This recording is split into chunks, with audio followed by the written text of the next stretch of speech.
Well, it's disappointing that the Pistons are not going on to the conference finals, but we are still here. It's still good because at least we got the Western Conference Finals going on, and that's a bloodbath. We'll talk more about that in a little bit here, but just going on, the NBA playoffs still continuing. So we'll talk about the conference finals, the Spurs and the Thunder versus, excuse me, in the West, and then the East we have the Knicks and the Cavs taking on. That game one will be tonight, right before this you're seeing this. Hopefully, you'll be able to catch that real fast. So yeah, this is Ballin Out. Sean, Nate, Grant, back with you guys for this NBA playoffs. Just dive into our conference finals predictions. Look at that. Go over game one of the West that happened on Monday night, and then also, fortunately, we do have to talk to about our Pistons. I got a little bit to say, but not too much. I'll leave most of it for the off-season talk that we'll have at a later date. But I mean, for now, I kind of want to start with this game that happened last night. The Spurs and the Thunder going at it last night on Monday night, 122-115, double overtime. Victor Wembanyama made his presence known, 41 points, 24 rebounds, 3 assists, 3 blocks, had a deep Steph Curry type logo three in overtime to tie the game. That was great. OKC, Shea was kind of held in check with 24 points.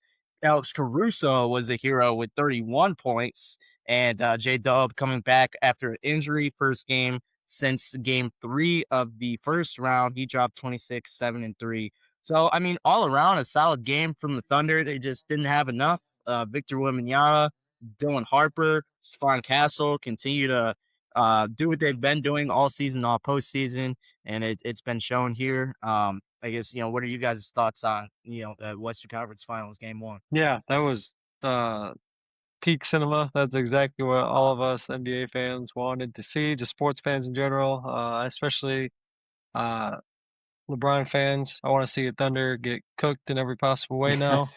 I want to see, yeah. They couldn't do my king like that going out, so that's crazy. Um, but yeah, no, I mean that game one was literally everything that was like the series was built up to be. It was um the whole talk of like the postseason here was okay if these two teams match up again.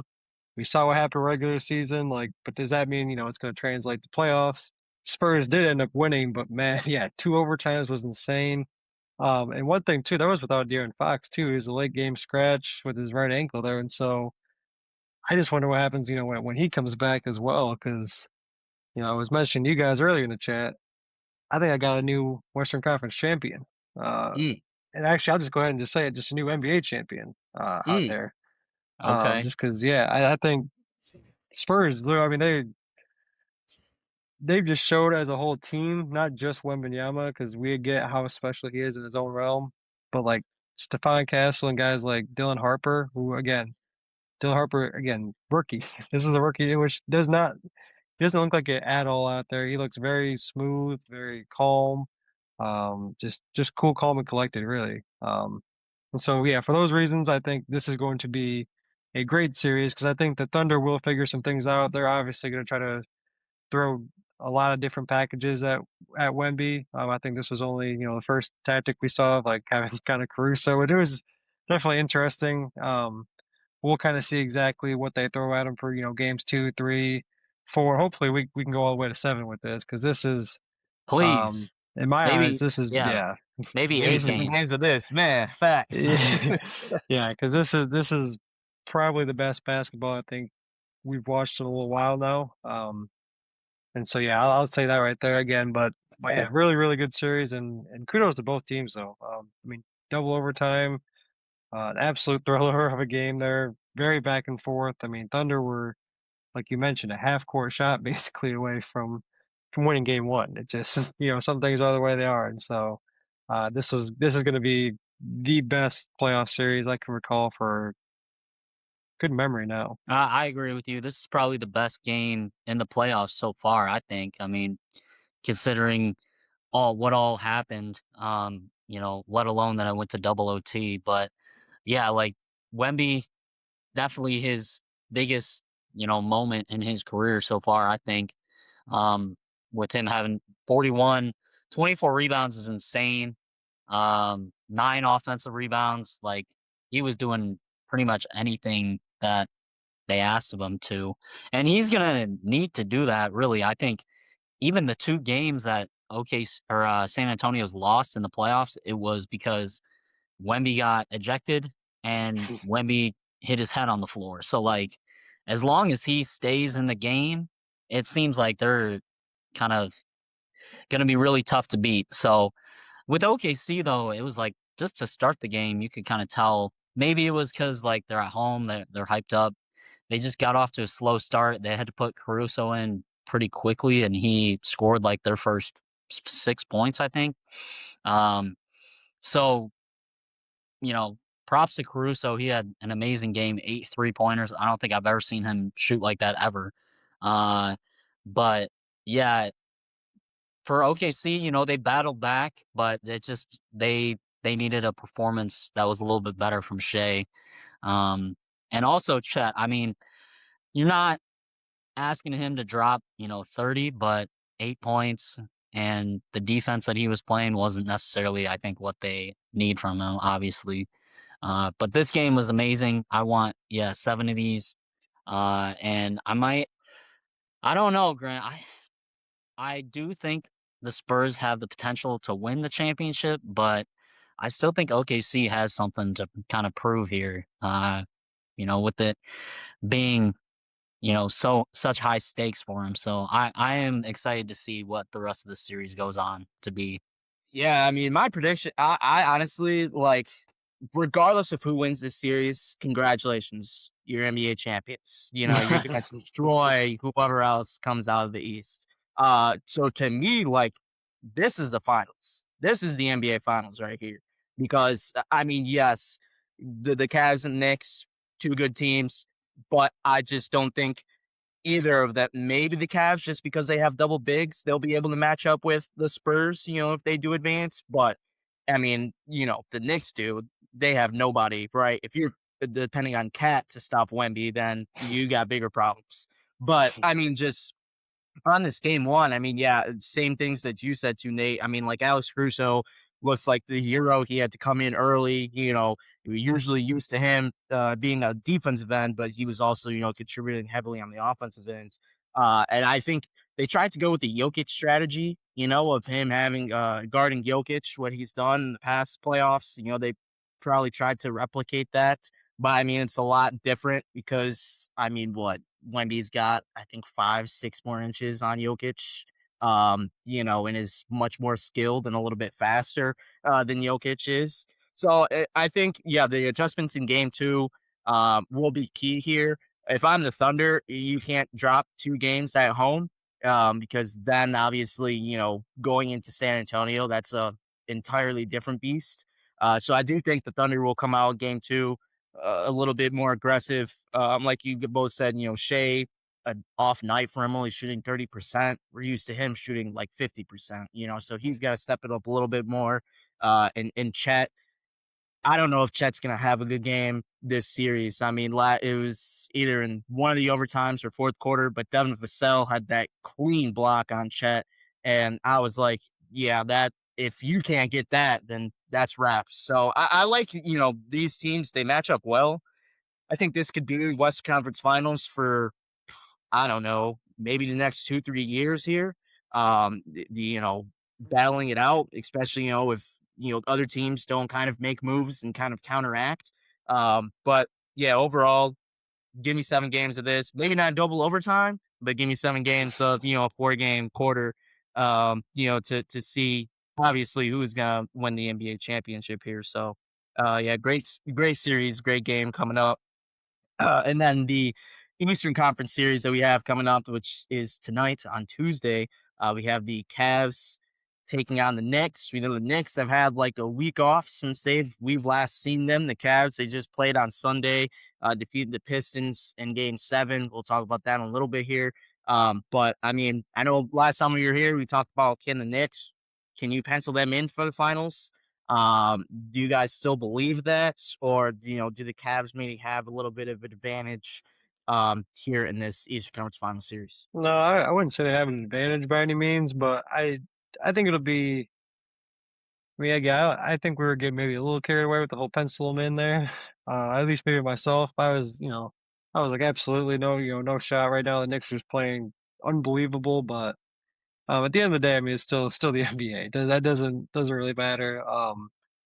I still do like the Knicks to win the series. I like them more like 4-2, um, maybe 4-1 in my eyes, just because I believe the Knicks just are a better team. But we'll see. Like tonight, in my eyes, I think the Knicks just roll them in this one. I think Cavs are going to come out maybe a little sluggish there. Kind of okay, like they got over the hump, got through another game seven, game one at Madison Square Garden. Like that place is going to be rocking. I just think it's going to be tough tonight to get it done, but kind of game two in my eyes is kind of like they're like, okay, first game, like let's see what they can do here, and um, I think that will be a lot more telling. I think we'll kind of see what team we get out from the Cavs there. But yeah, in my eyes, I think the Knicks are just better talent wise overall. I mean, I'm also maybe a little biased. I'm just so sick of seeing James Harden. Um, I hope Madison Square Garden eats him alive. But yeah, I think just kind of keep it short there. I really think the Knicks are just a better team. I don't think this is anything like the Spurs-Thunder, where those guys are just in leagues of their own, if you will. But I think the Knicks are somewhat in a league of their own in the East at the moment. But the Cavs have I mean, if James Harden is on and Donovan Mitchell is going for 39 and a half, I mean anything is possible. So definitely don't want to count them out, but I like the Knicks about 4-2 in this one. I think I'd have to agree with you on that in terms of like I do think the Knicks are probably the better team, but in terms of tonight, I mean, we might be able to see something of like what happened last night where they've had a week off and maybe they need to kind of take a quarter or two to get back in their rhythm while the Cavs, are coming off this longer series. Similar to the Spurs, didn't go seven, but they've just had a little bit less time in between series.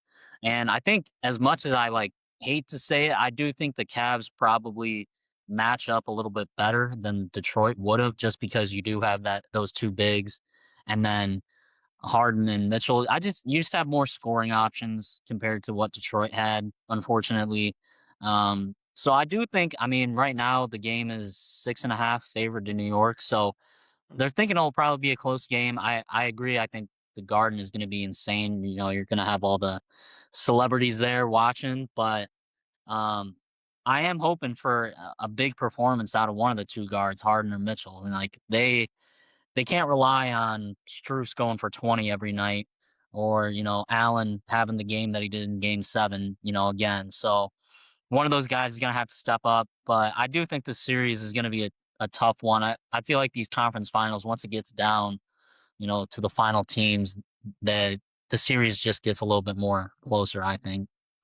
Yeah, I think I do agree with what both of you guys said about like matchup wise. I feel like the Cavs do match up well, better with the Pistons on both sides on offense and defense. I'm curious to see, and we've said this, I think all postseason, but what kind of cat are we gonna get?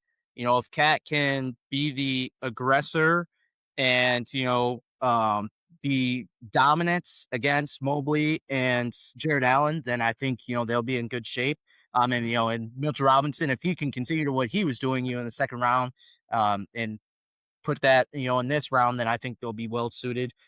Interested to see what we'll get from Donovan Mitchell and James Harden. James Harden has played in the conference finals since 2018, so it's been a while, since he's been in this position. Donovan Mitchell has never been here before, so the Knicks are coming, off last year Eastern Conference Finals run.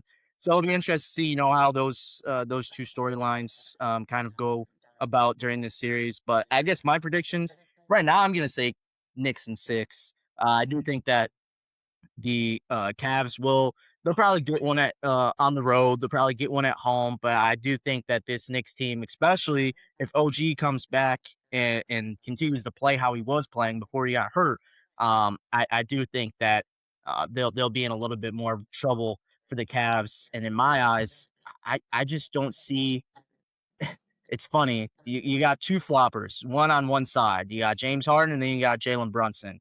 It'll be interesting to see who gets the most calls. I don't think anyone on the Cavs can be able to stay with Jalen Brunson and not get heated or frustrated because of the flopping and things that he does for a 7-game series.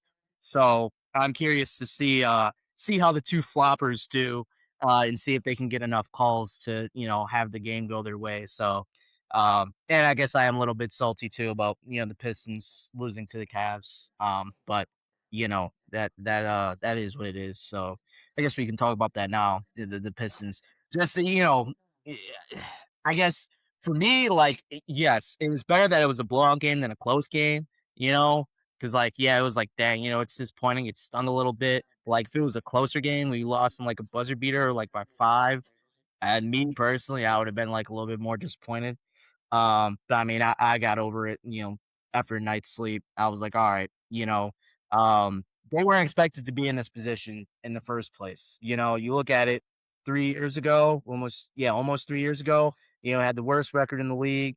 Last season, you make your name for yourself. You get in the postseason. This year, it was okay. Now we know that where we're supposed to be, right? We still don't have a target on our back yet.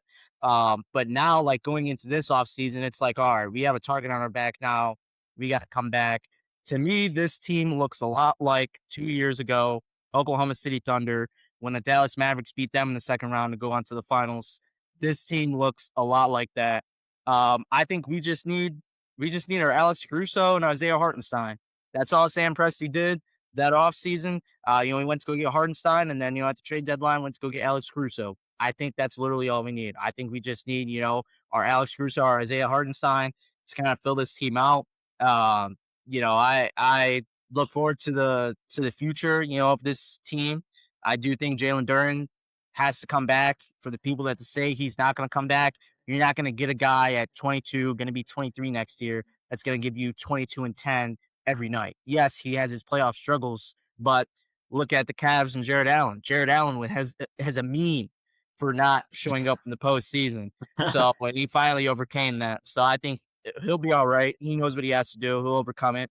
But yeah, I just think it's tweaks around the margins. I don't think we need to make a big splash for anyone like that. If we do, then okay, great. But I don't think that we need like a big name player like a Giannis or something like that to help us get over the hump. We're there. We were one game away from the conference finals. And I think, if we hadn't gone 7 games in the first round, I think we would have had a better chance against the Cavs, even if it did get to 7 games. But, I think it was just, tiredness and a little bit of, inexperience at that moment. Do you think Pistons should go after like a good role player like Kawhi Leonard or something? Kawhi Leonard is on my list. I have Kawhi Leonard, Austin Reeves, Derek White, Kyrie Irving, Zach LaVine as my 5 guards to kind of help fill that need right there.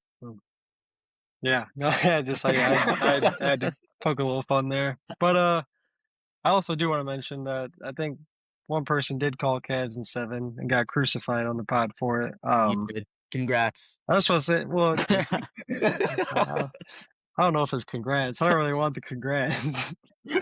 But no, it's just like you saw what the Pistons team was like. We said it like, yeah, we overperformed maybe a little in the regular season in terms of getting like the 1 seed there. And we'll do probably a whole nother episode on this, like in the summertime when it gets off season and all that. But yeah, we kind of knew like this was a feel out season, if you will. And I still thought we had the Cavs number for a while, and then just certain things were very evident in the playoffs where we just didn't have the shooting. It felt like if Cade didn't have a good game, like we literally couldn't beat the worst team in the NBA all of a sudden. And then yeah, I mean it sucks for Jalen Duren, but I'm 100% with you there, Sean. Like Jared Allen was the meme that said the lights were too bright, and that's fine to say. Like honestly, like I mean, yeah, you can get clown for it just because that's social media, but like these guys, like I mean, what 24 years old? Is that what we say? I forget, 22 years old. Yeah, he'll be 24 at the start of next season. Yeah. Yeah, like that's just like I don't know why. Again, I think we're just harsh just because we were the 1 seed. We had these expectations, but like we really didn't have these expectations. Like it was, Yeah. not supposed to be like this. We just kind of thought that's how it's going to be because that's what we saw in the regular season. But at the end of the day, like we know that's just not the NBA. That's not how it's going to be every time. It's not doesn't just mean the one seed wins it all every single year.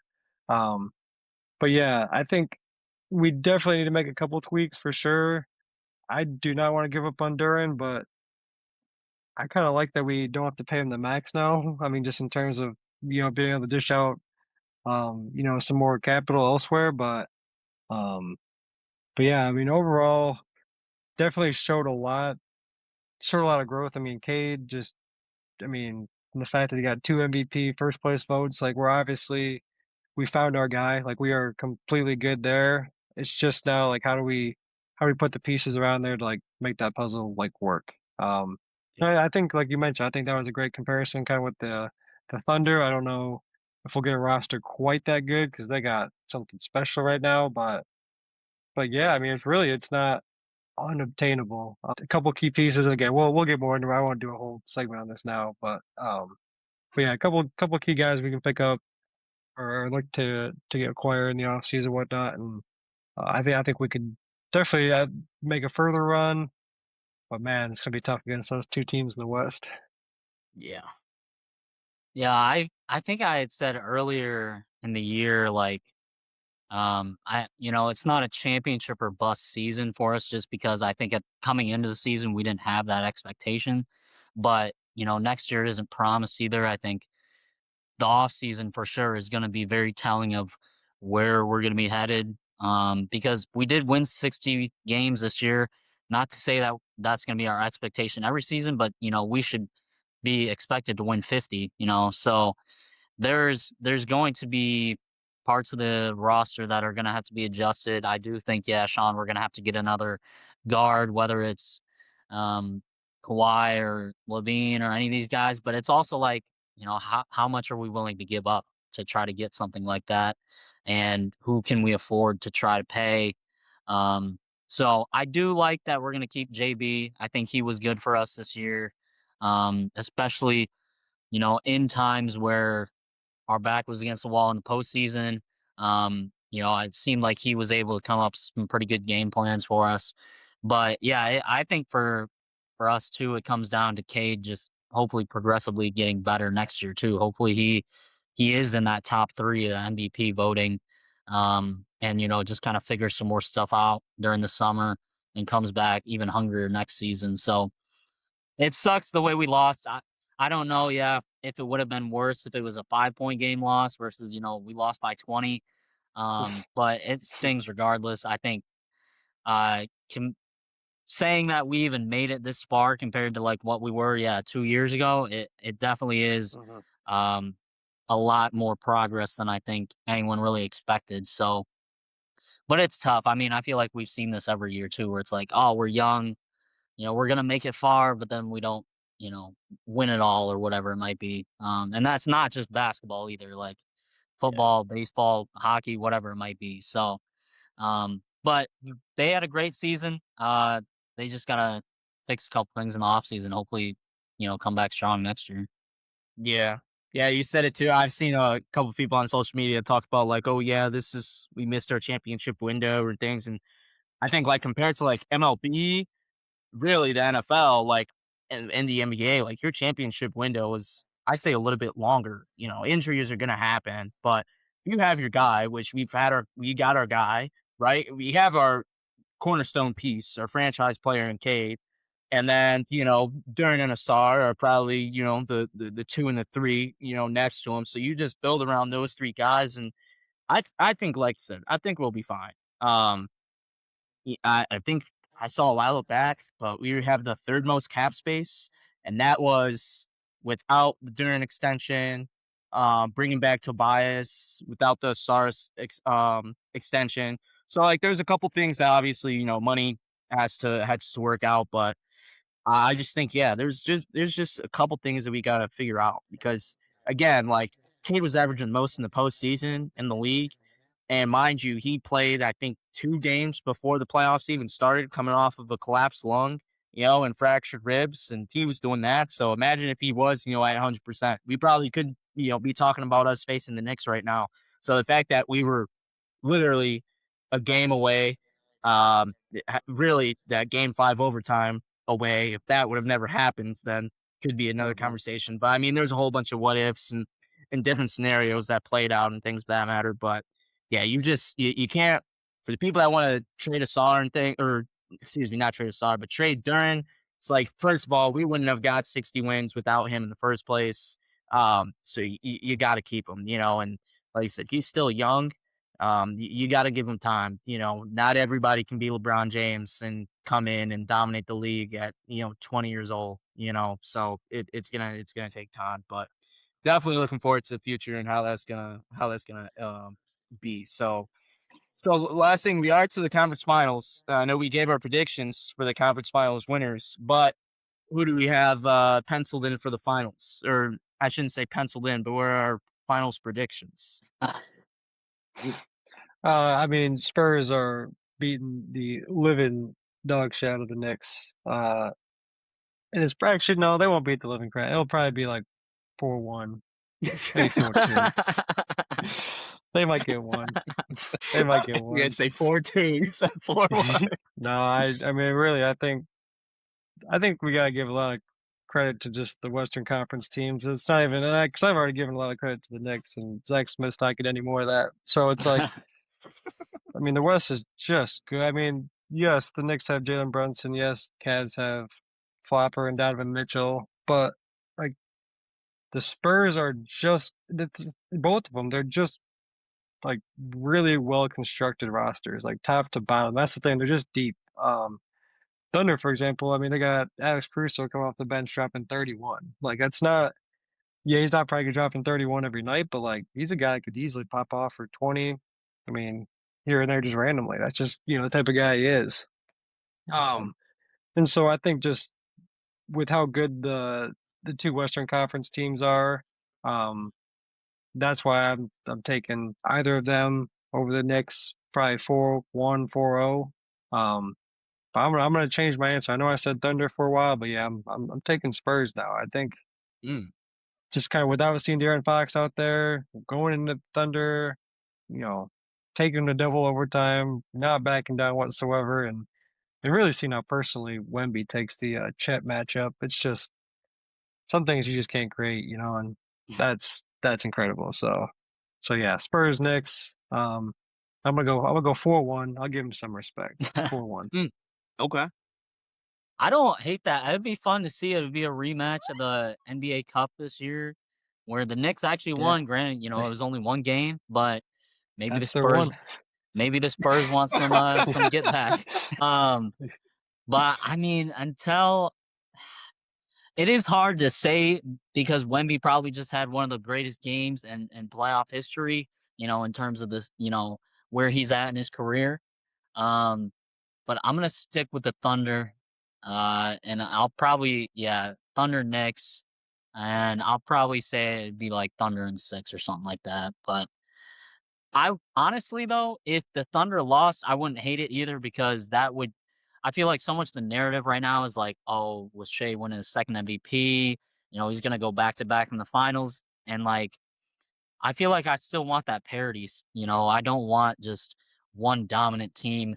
Um, to talk about the whole summer. So I want something a little bit different to be able to kind of talk about, and I think it would be fun to see either. I mean the Knicks too. If they want the finals, it'd be their first finals in since the '70s or whatever it is. So The world would um, burn. yeah, like that would be just insane. That would be talked about all summer long. So, but yeah, I mean Cleveland. I want to give them a chance, but I just can't. Not with James Harden on that roster. No, sir. No, No. sir. Yeah, I conflicted on the West side. East, Knicks, no question.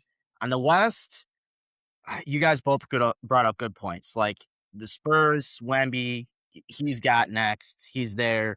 And Grant, you mentioned like De'Aaron Fox. He didn't even play in game one. But then you got the reigning champs and the Thunder. SGA back to back. He's trying for that. I'm gonna go just for this sake. I'm gonna stake with the Thunder. I'm gonna go 4-1 Thunder in the finals.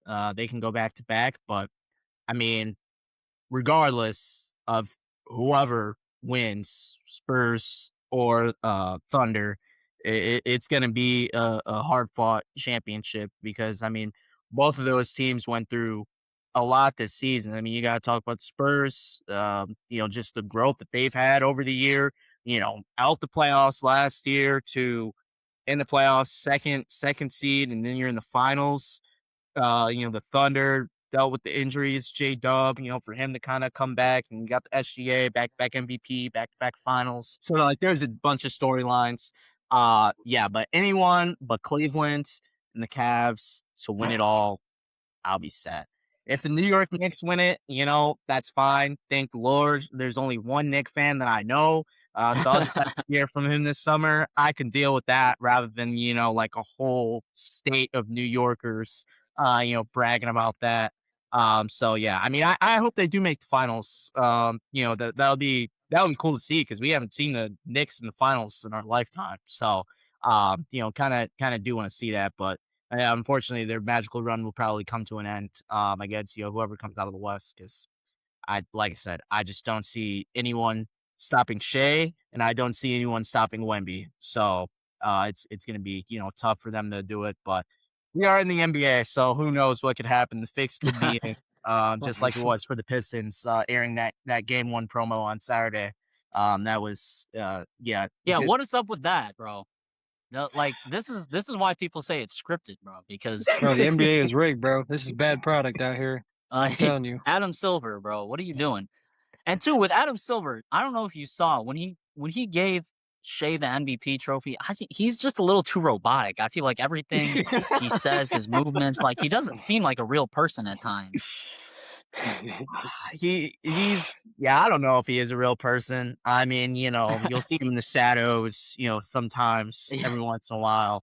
And it takes him, years to get things done. The only thing that I remember him as a commissioner, the NBA Cup, great that he brought that and his first move as a commissioner when he got rid of the Clippers old owner. That's the only two things I really remember him as. I think that's probably the only two things that he's going to be remembered as. And like you said, being a robot. So yeah. But so yeah, that's you just continuing with this playoffs. We'll continue to give you guys coverage, our analysis, or predictions, and things of that matter. Like I said, we got game ones tonight, Tuesday for the Knicks, and I think there's games every other day from now on until the finals. So we'll keep up with you guys as quickly as we can, give you guys our analysis and thoughts of everything. But until then, happy hoop watching, and we'll catch you guys later.